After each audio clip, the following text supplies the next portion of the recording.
ఎక్కువగా సెలబ్రిటీస్ లైఫ్స్ని చూస్తూ ఉంటాం. చాలామంది టీన్స్లో ఉన్న వాళ్ళు వాళ్ళని ఇన్స్పిరేషన్గా కూడా తీసుకుంటూ ఉంటారు కదా.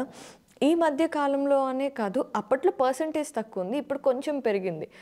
అంత కెరీర్లో సక్సెస్ఫుల్గా ఉంటారు, చూడటానికి అందంగా ఉంటారు, బాగా డబ్బు ఉంటుంది, everything is fine, what not, they have everything, but they don't have a partner.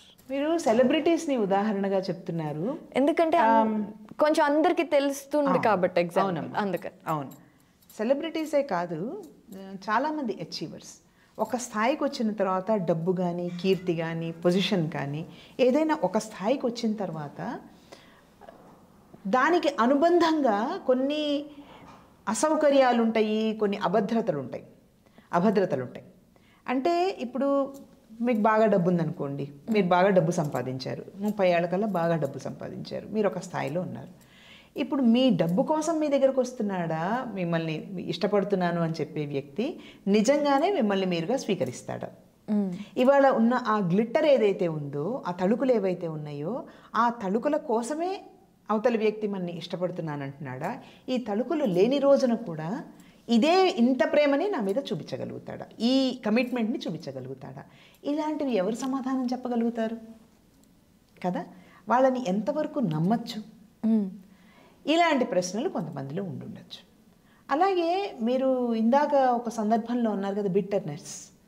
వాళ్ళకి కొన్ని బిట్టర్ ఎక్స్పీరియన్సెస్ ఉండి ఉండొచ్చు కదా.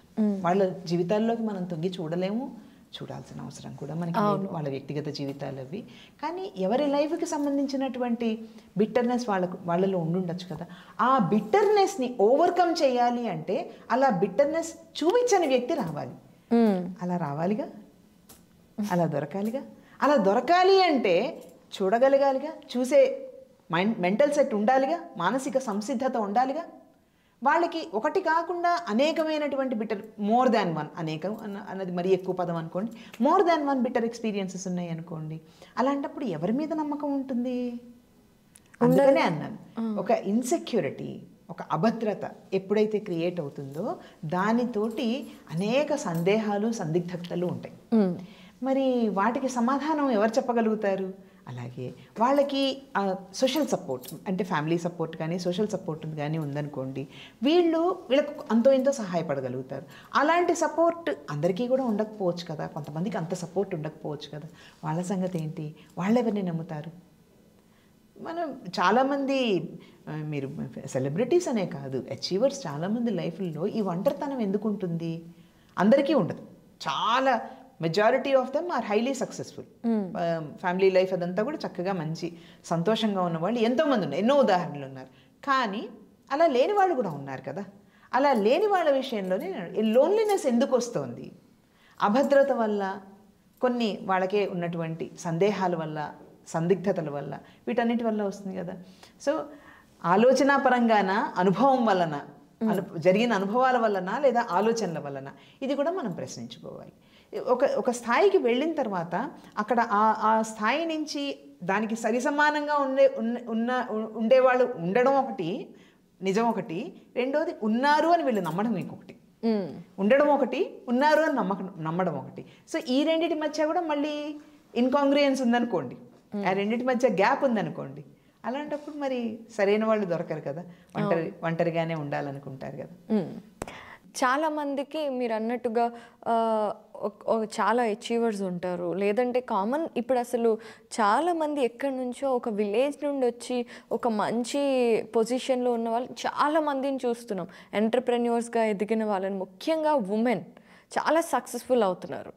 ఇలా సక్సెస్ఫుల్ అయిన వాళ్ళు చాలామందిలో ఒకవేళ మీరు అన్నట్టుగా దొరకలేదు, వాళ్ళకి ఈక్వివాలెంట్గా ఒక పార్ట్నర్ దొరకనప్పుడు అమ్మ నాన్న ఏం చెప్తారు? ఏదో ఒకటి అడ్జస్ట్ అయ్యి చేసుకోవాలి, లేదంటే ఎలా అని అంటూ ఉంటారు కదా. సో ఇలా వాళ్ళ స్టాండర్డ్స్లో వాళ్ళకి సాటిస్ఫాక్షన్గా లేకపోయినా పెళ్ళి అనేది అడ్జస్ట్ అయ్యి చేసుకోవాలా? అసలు ఆ మాటే ప్రాబ్లం. అడ్జస్ట్ అయ్యి చేసుకోవడం అనేది ఏం బాగుంది? అడ్జస్ట్ అయ్యి ఎందుకు చేసుకోవాలి?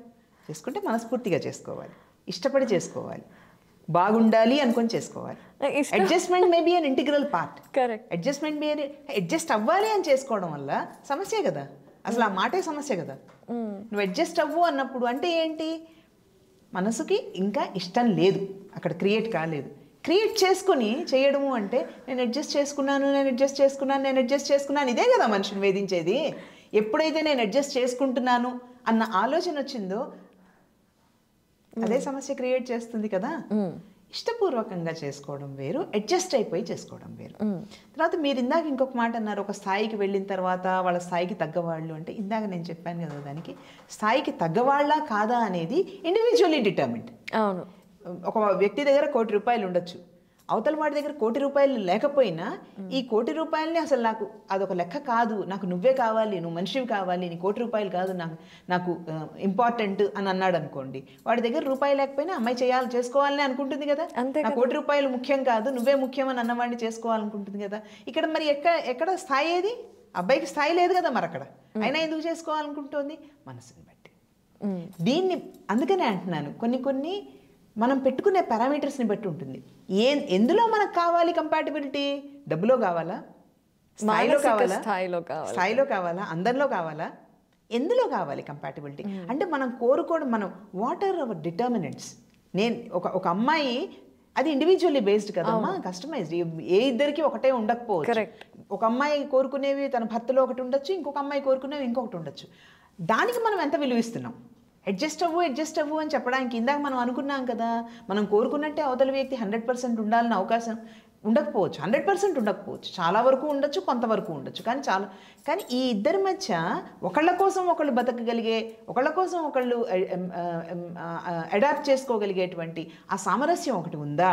అది కదా మెయిన్ అక్కడ. మనం అట్లాంటప్పుడు అడ్జస్ట్మెంట్ అన్న క్వశ్చన్ ఇప్పుడు కాదు, వాళ్ళు స్థాయి వచ్చిన పెద్ద స్థాయిలో ఉన్న వాళ్ళనే కాదు, ఏ మనిషి జీవితంలో అయినా నేను అడ్జస్ట్ అవుతున్నాను అన్న ఆలోచన ఎప్పుడైతే వస్తుందో అసంతృప్తి దానికి పక్కనే ఉంటుంది కదా, తోడు నీడగా. అడ్జస్ట్మెంట్, నేను అడ్జస్ట్ చేసుకుంటున్నాను, నేను సాక్రిఫైస్ చేస్తున్నాను అన్న ఆలోచనతో పాటుగానే అసంతృప్తి తోడుగా నీడగా ఉంటుంది. కరెక్ట్. అసలు ఆలోచనే కదా మూలం కదా. అన్నీ కూడా కాగ్నిటివ్లీ మన ఆలోచనలను బట్టే కదా, మన ఆలోచనలు, మన దృక్కోణాలు, మన దృక్పథాలు, ఇవే కదా డిసైడ్ చేసేది.